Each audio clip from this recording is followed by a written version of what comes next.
pues que suman una victoria después de que esta juez determinó la libertad para 8. Pero tenemos en contraparte también a Santiago Aguirre, el director del Centro ProDH, que ha acompañado a las familias de los normalistas. Buenas tardes, ¿qué tal, Santiago? ¿Qué tal, Carlos? Buenas tardes también a todo el auditorio, a tus órdenes. Pues, ¿cuál es su reacción después de esta decisión en torno a los militares que estaban detenidos, Santiago? Sí, Carlos, yo creo que lo primero que hay que decir es que no es una exoneración, ellos siguen procesados y tendrá que dilucidarse con una sentencia eventualmente si son responsables o no de lo que se les imputa. Y también hay que precisar que la inconformidad de las familias con esta determinación no proviene del cambio de medida cautelar en sí mismo. Yo creo que todos los que estamos en los temas de derechos humanos entendemos que prisión preventiva no es equiparable a justicia, que prisión preventiva oficiosa es en contra de los derechos humanos.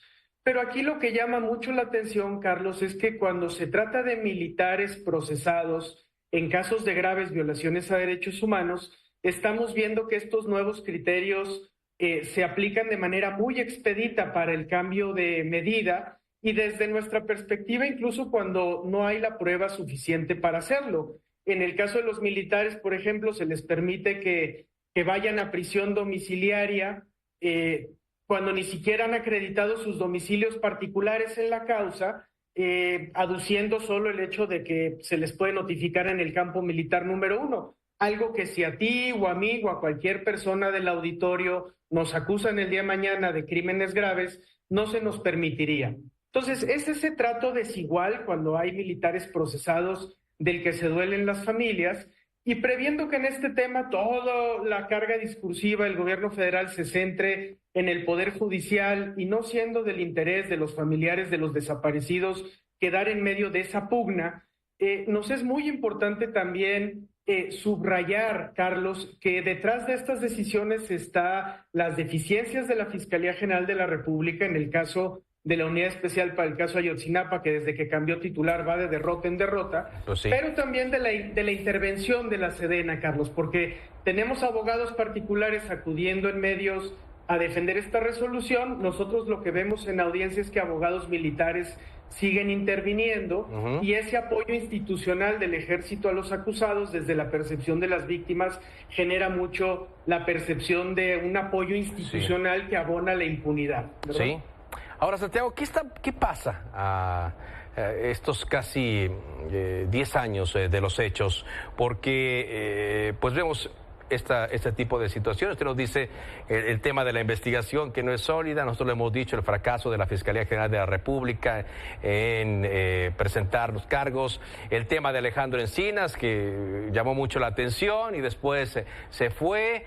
¿En dónde se encuentra el caso de Ayotzinapa en esos momentos? Sí, Carlos, el caso no está resuelto. El principal pendiente, que es dilucidar el paradero de cada una de las víctimas, que es lo que permitiría a las familias cerrar este duro proceso de duelo pospuesto que significa la desaparición, no está solventado. Lo que tuvimos fue una etapa de avance durante este sexenio, impulsada por el subsecretario Encinas, por el anterior fiscal del caso. Producto de ello se encontraron los restos de 2 estudiantes en un paradero diferente al que se postuló como paradero final de todos los estudiantes por la anterior administración. Esos hallazgos fueron notificados de manera digna a sus familiares, lo que nos parece relevante.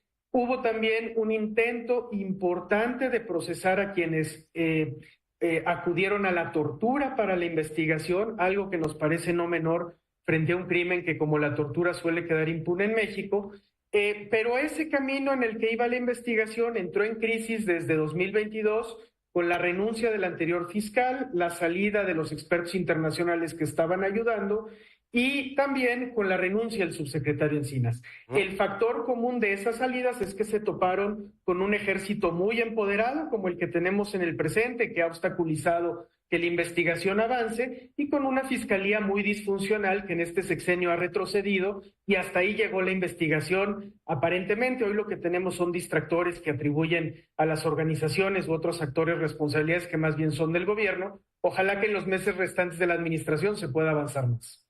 ¿Qué se puede hacer? Esa es sería mi última pregunta, Santiago. ¿Qué se va a hacer? ¿Qué se puede hacer para que no quede empantanado y 10 años después se pueda hacer justicia, sobre todo para las familias que han estado estos 10 años al pie del cañón?